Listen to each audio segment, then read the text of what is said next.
मैं रिसर्च कैसे करता हूं, मैं किन चीजों को देखकर किसी भी चेन के बारे में फैसला करता हूं, मौजूदा ब्लॉकचेन वार में कौन सी चेन जीत रही है और कैसे ये मार्केट को बदल रही है। मैंने आज इस अहम तरीन मौजू पर बात करने के लिए ही ये वीडियो बनाई है, तो इसे मुकम्मल देखें, शायद आपको फायदा हो। वैसे मुझे उम्मीद है कि काफी होगा। मैं हूं अली रेहान, आप देख रहे हैं crypto Baba. So let's dive in.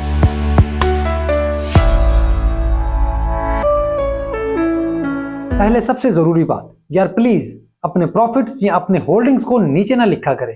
वैसे अच्छा लगता है कि जब आप बताते हैं कि आपने पैसे कमाए हैं, लेकिन याद रखें हर नजर अच्छी नहीं होती और बुरी नजर से हमेशा बचना चाहिए। तो प्लीज ये ना किया करें। क्या आप किसी को अपना बैंक बैलेंस बताते हैं या उसे इस तरह से सोशल मीडिया पर शेयर करते हैं? तो जवाब है नहीं। इसी तरह प्लीज बुरी नजर से बचें। मैं बिल्कुल भी वहमी शख्स नहीं हूं, लेकिन मैं इस चीज से डरता हूं। वैसे ही इसे एक दोस्त की एडवाइस समझकर जहन में रखें। हर एक अच्छे अंदाज से आपको नहीं देखता और ये चीजें अक्सर नुकसानदेह होती हैं, इस वजह से इनसे बचें। ये कुछ साइंटिफिक बात तो नहीं है, लेकिन फिर भी एहतियात करें। और मैं आपका मजहबी एडवाइजर भी नहीं हूं। अब वैसे तो मैं अपनी रिसर्च पर लंबी चौड़ी वीडियोस बना चुका हूं, लेकिन अगर आप नहीं जानते तो मैं डीफाई लामा और लुक इनटू बिटकॉइन का इस्तेमाल करता हूं और यही मैं रिकमेंड भी करता हूं। दोनों फ्री टूल्स हैं, इनमें पेड वर्जन भी हैं, लेकिन इसके फ्री टूल आपको और मेरे समझने के लिए काफी हैं। इस वजह से इनको इस्तेमाल करें और इस चैनल पर मौजूद वीडियोस भी आप देख सकते हैं, ताकि आपको मजीद डिटेल भी मिल जाए। लेकिन नंबर्स आपको सब कुछ नहीं बताते, तो मैं इसके लिए टोकन खरीदता हूं और उस चेन पर जाकर उसे इस्तेमाल भी करता हूं। जैसे अगर मैंने एवलांचे देखनी है कि ये कैसी चेन है, तो मैं एक एवलांचे टोकन लूंगा, उसको वॉलेट में लाऊंगा, फिर उसे एवलांचे की मेन चेन पर जाकर कनेक्ट कर दूंगा।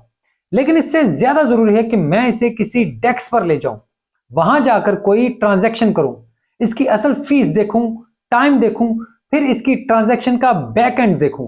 जैसे मैंने टोकन लिया, फिर उसे ट्रेडर जो पर जाकर ट्रांजैक्शन की, फिर मैं स्नो ड्रेस पर गया और बैक एंड पर देखा। वहां मुझे पता लगेगा कि यहां कौन सी ट्रांजैक्शन हुई है, कैसे हुई है, कितने वैलिडेटर थे, कितना टाइम लगा और यहां कितनी ट्रांजैक्शन फीस कटी और फिर इस फीस का क्या बना।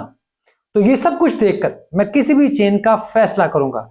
जैसे मैंने सुई की वीडियो में बताया था कि मैं सुई पर गया, वहां टोकन इस्तेमाल किए, तो उसने एक ही ट्रांजैक्शन को कई हिस्सों में तकसीम किया और फिर उन सबको पोस्ट कर दिया। यानी $2 की ट्रांजैक्शन की तकरीबन 14 ट्रांजैक्शंस बनाई।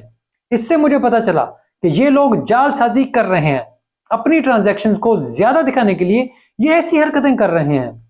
इससे मुझे अंदाजा हुआ कि कोई भी डिसेंट्रलाइज्ड नेटवर्क ऐसा नहीं कर सकता। इस वजह से ये सेंट्रलाइज्ड है, क्योंकि ये तब ही ऐसे मुमकिन है।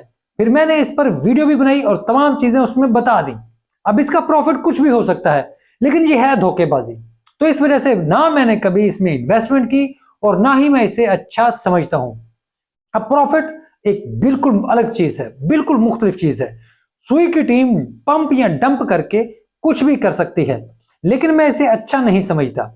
ऐसे ही एफटीएम का मामला है, जहां एंड्रा क्वांट्रेड है, इससे पहले छोड़कर चले गए।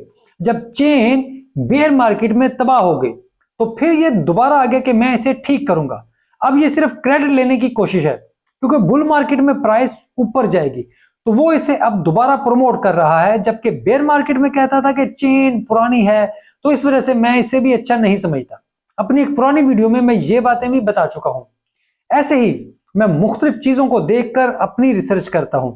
इसमें सिर्फ एक चीज शामिल नहीं होती, बल्कि बहुत से फैक्टर्स होते हैं जिसकी बुनियाद पर मैं कोई भी फैसला करता हूं। जैसे अभी हाल ही में आपने एक लफ्ज सुना होगा, इंस्क्रिप्शंस। अब यह बुनियादी तौर पर एनएफटी मिंटिंग होती है। वैसे काफी मुख्तलिफ चीज है, लेकिन इसमें एनएफटी मिंटिंग भी शामिल होती है। पहले इसने बिटकॉइन पर मिंटिंग शुरू की, फिर ये इथेरियम की लेयर 2 पर गए, फिर अवलांचे पर आए और फिर सोलाना पर गए। ये इतनी ज्यादा मिंटिंग होती है कि इससे बिटकॉइन ब्लॉकचेन मुकम्मल तौर पर ब्लॉक हो गई। इसी तरह लेयर 2 आर्बिट्रियम को तो बंद करना पड़ा। पॉलीगॉन भी मुकम्मल तौर पर एक्सेसिबल नहीं रही, यहां तक कि एवलांचे पर भी पर सेकंड टीएक्स 1000 पर पहुंच गया। सोलाना ने तो चेन इस्तेमाल करने से ही मना कर दिया। इन्होंने ब्लॉकचेन्स का इतना बुरा इस्तेमाल किया कि एवलांचे जैसी चेन पर भी ट्रांजैक्शन 5 AVAX तक पहुंच गए, जहां सिर्फ $0.01 से भी कम प्राइस की ट्रांजैक्शन होती थी। अब आप देखें, ये टेक्नोलॉजी की जंग है, तो एवलांचे वाहिद चेन है जहां फीस बढ़ी लेकिन चेन ने अपना काम जारी रखा और ट्रांजैक्शंस होती रही। लेकिन कोई दूसरी चेन ये बोझ बर्दाश्त नहीं कर पाई। अब ये रिसर्च है जो मैंने की थी कि बतौर टेक्नोलॉजी एवेक्स सबसे बेहतर है। अब आप कहेंगे कि सोलाना TXS या किसी भी चेन पर इससे ज्यादा TXS मौजूद हैं, तो याद रखें कि ये सब जाली नंबर्स हैं। ये लोग इंटरनल मैसेज का नंबर भी अपने नंबर्स में शो करते हैं, ये सिर्फ जालसाजी होती है। असल TXX में एवलांचे से ज्यादा कोई भी नहीं है। इंस्क्रिप्शंस इस बात का सबूत है। ये जंग अब भी जारी है। अगर ये सोलाना पर जाते तो शायद सोलाना मुकम्मल बंद करनी पड़ जाती, क्योंकि ये इसका बोझ बर्दाश्त नहीं कर सकती। इथेरियम बीकन चेन तो दूर की बात है, इसके लेयर 2s भी बैठ गई। यहां तक कि एवलांचे भी इससे तंग है और उसे सबनेट पर मुंतकिल होने की अपील करती रही, लेकिन चेन ने अपना काम जारी रखा, बिल्कुल वैसे ही जैसे इसे थ्योरी में करना चाहिए था। अब ये चेन वार एवलांचे बुलरन के शुरू में ही जीत गई है। इसका मतलब है कि बुलरन में इसे इसका बहुत फायदा होगा। जब आप इस प्रैक्टिकल पर मजीद रिसर्च करेंगे तो आपको मालूम होगा कि ब्लॉकचेन के नाम पर लोग कैसे कैसे फ्रॉड करते हैं, कैसे कैसे लोगों को धोखा देते हैं। अब इसी तरह बेयर प्रोटोकॉल भी अपनी टेक्नोलॉजी में लोगों को धोखा देता है, लेकिन ये एक मशहूर कॉइन है, इसकी मार्केटिंग किसी से भी ज्यादा है। लेकिन जब आप चेन पर जाएं तो आपको पता लगता है कि यहां पर गोबर के अलावा कुछ नहीं है। तो इस वजह से हम प्राइस देखकर किसी भी टेक्नोलॉजी के बारे में फैसला नहीं कर सकते। अगर आप भी रिसर्च करना चाहते हैं तो मुसलसल पढ़ें, प्रैक्टिकल करें, खुद चीजों को जाकर देखें, किसी की कहानी पर यकीन ना करें, क्योंकि अभी बहुत लंबा बुल रन पड़ा है। इसमें अब हजारों प्रोजेक्ट्स नए आएंगे, वो रोज लोगों को पैसे देकर उसकी प्रमोशन कराएंगे। बड़े बड़े सोशल मीडिया इन्फ्लुएंसर्स को हायर किया जाएगा ताकि लोग उसमें इन्वेस्ट करें।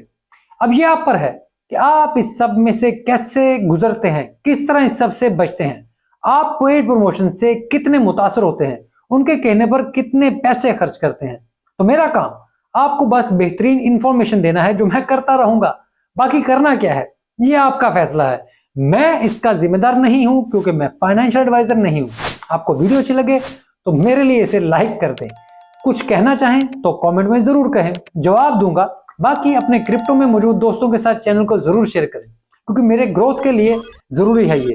और प्लीज चैनल की घंटी दबा दिया करें ताकि जैसे ही वीडियो अपलोड हो आपको नोटिफिकेशन आ जाए, वरना वीडियो कब आई कब गई हो सकता है आपको पता ना चले। ये वीडियो देखने के लिए आपका बहुत शुक्रिया।